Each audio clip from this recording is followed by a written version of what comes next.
but they have not secured any of the buildings, even right next to Sander Hall. The Shoemaker Center, which is, I'd say about 200 yards away, has glass facing the building. There are no boards, no preparations. They are confident that this building will fall directly straight down.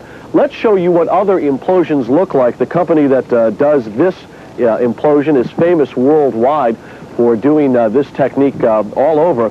Watch how the building falls within itself. Now, the process here is not so much to blow a building up, but blow the building in, and that is what will happen, hopefully, to Sander Hall. And the reason that they can do this is they use some computer tests, and they try and figure out that if they can blow out certain support columns within the building, they figure out exactly how the building is going to fall. And again, this building is being tilted to the south about 10 degrees, and it will fall on a pile of dirt that has been specially made for this event. Let's go down on the street where Ruth Ezell is, and this has turned out, Ruth, I imagine, to be quite a Sunday morning gathering here in Corryville, Clifton. Ruth? It is quite a gathering, Jay. As you can see, we are standing about 400 feet away from Sander Hall. The only thing I can compare this to with the hundreds of people that are waiting here is like the early days of the space program. People were as close as they possibly could to watch the rockets go up, but instead, Work Construction is the firm that is responsible for today's implosion. With me, the executive vice Sugar.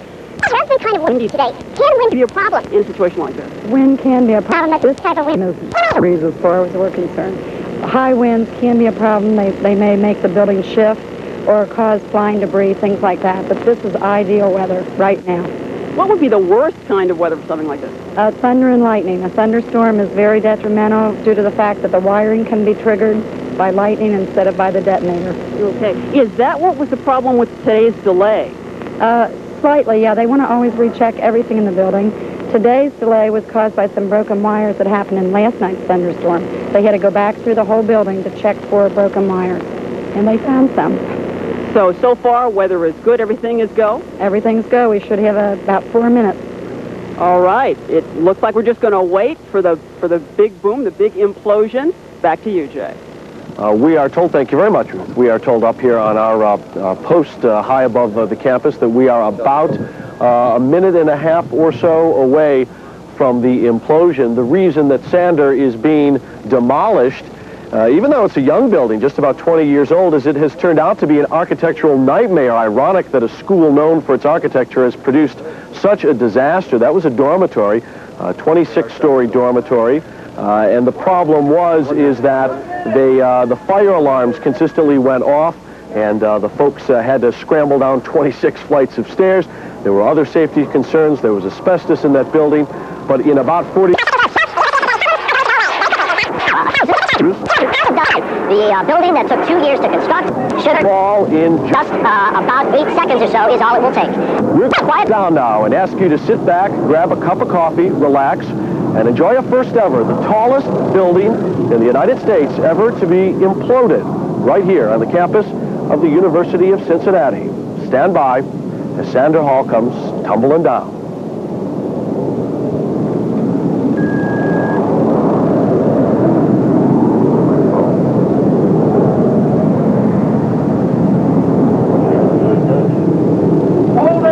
Holding. The count has been held. And now we know how the folks in NASA feel. Greg Hand with the university. Any reason, Greg, for that? What?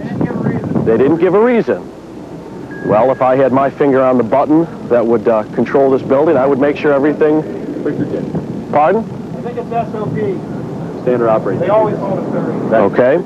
They are holding the count here at the University of Cincinnati. We are not told exactly why they are doing that. We were within 30 seconds of the implosion.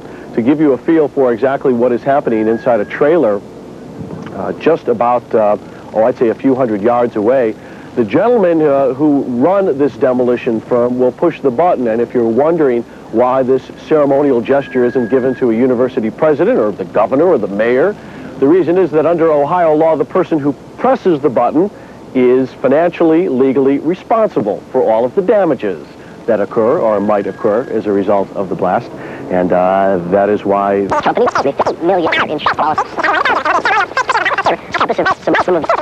and had a raffle, and the winner of that raffle will press a button in a few seconds. The raffle will take place. On Wednesday This week, they went through Sander Hall with dogs and security officers to make sure that there was absolutely nobody inside. 30 seconds, we are back on Sander Hall, and let's see if we can do it this time. Within just about 20 seconds or so, Sander Hall should fall within itself, and you are watching Channel 9's live coverage of the Big Blast from the University of Cincinnati.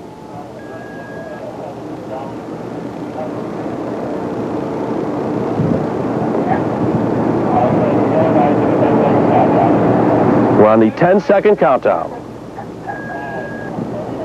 7, 6, 5, 4, 3, 2, 1.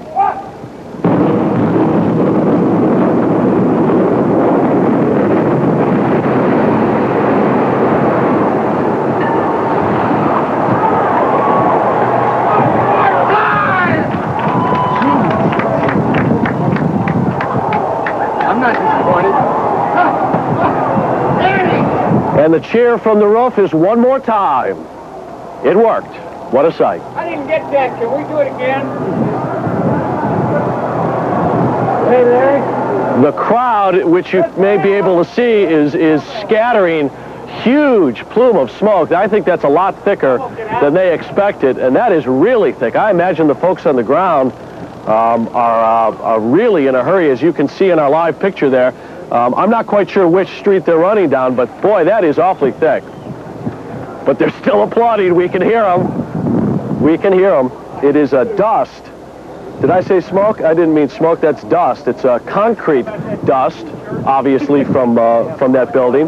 Boy, it's thick. It is moving down Vine Street. It's hit Calhoun and on its way past McMillan. But boy, what a work of art. The blast apparently, from what we can see, going exactly as they had planned. The building fell within itself. Then it tumbled right over onto the pile of dirt. And I'll tell you, for bringing down a 32-story building, that boom really wasn't all that loud. And I can tell you that the building that we are on did not shake at all. And hopefully we will show you that all over again in slow motion as we will take a look at it. Here we go. The instant replay. Wow. Right in one single pile. Nice work. And they're still cheering. I don't know if you can hear them in the background, but this crowd is still cheering down on the ground. And there it is. And there goes Sander Hall back up. Look at that. I'm not sure the university wants to see it. I think they like it the way it is. They've gone through a lot of hassle to get that building down. And apparently, from what we can tell, I'm not sure if you live anywhere in Cincinnati and have a view of the city, I'll tell you, this plume of dust is got to be covering, what, a mile, a 3 square mile area. Larry, why don't we go over, why don't you to grab the shot of the skyline? Can we get that? That is really something else. The dust that is we're on a live picture now of the dust that is covering University, and as you're watching us get that, look at that. That is all concrete dust that is moving, and it's quite thick. I know that when we talked with the officials of the demolition firm, they said that there would be a little dust across the street, but it has just enveloped the entire area as well. And as it is clearing the site, I wonder if we can get a live picture, Larry, as we work our way back over there. Look what's left. Look at that pile. From what we can see, there is not much in the way of damage around there. And there it is. There is Sander Hall. That's what's left. 32 stories brought down in a pile of rubble that is about 70, 80 feet tall. And the concrete, the pieces of concrete there, not much left. And that's exactly what they said it was going to look like. Quite a sight. The wind taking the smoke south, the dust. I apologize for continuing to call it smoke. It's awfully thick. It sure looks like that. And the crowd are still cheering from down there below us. The people, as you can see, are trying to get away from all of this. As best we can tell from our vantage point, There have been no serious problems as a result of this blast, which has brought down the 32-story building.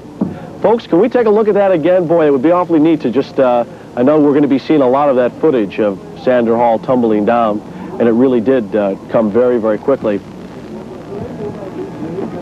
Pull the supports out of the middle and look what happens. Gravity does work. That's our lesson for today, and it really did come down. It sure seemed to me like it was faster than the 8 seconds. It seemed to move even faster than that. And the headache is gone. The only headache is the cleanup here as well. The dust clearing out. They are going to move in almost immediately and start to clear away the rubble.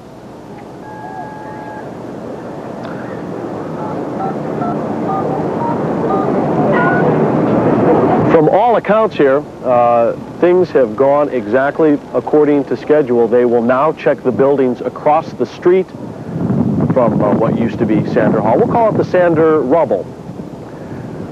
And they are going to check the buildings for any damage. But clearly they must be pleased. Why don't we try and get Greg Hand over here from the University of Cincinnati, see what we can do. I'm not sure if we're at any other live...